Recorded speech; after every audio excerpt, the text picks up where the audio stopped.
Assalamualaikum. Benim ismim de. Ben 10 yaşta Kürmen. Ben Hollandiyada Türmen. Bugün sizlerge çoğun bolganda degan bir şiir yatlap berimen. Çoğun bolganda. Deniz desem vetenli, denizdeki tam çimen, gülbah desem vetenli, gülbahtaki hun çimen. Asman desem vetenli, asmandaki yıldız men, veten anam anamdın, ayrılmayman her kısmen. Keltürmen şan şeref, çoğun bolganda vetenge. Çokum emel kılımen, yürek sözüm verdemge.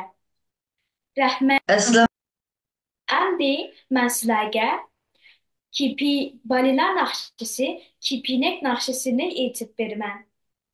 Kipine, kipine, kelgin can dostum.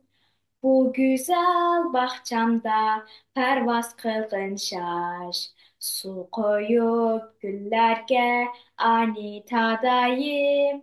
Sen konğun güllerge bolsun bak avat. Kipine, kipine, kelgin can dostum. Bu güzel bahçamda pervaz kılgın şaş. Rengarenk gül çiçek, cehmu hoş purak.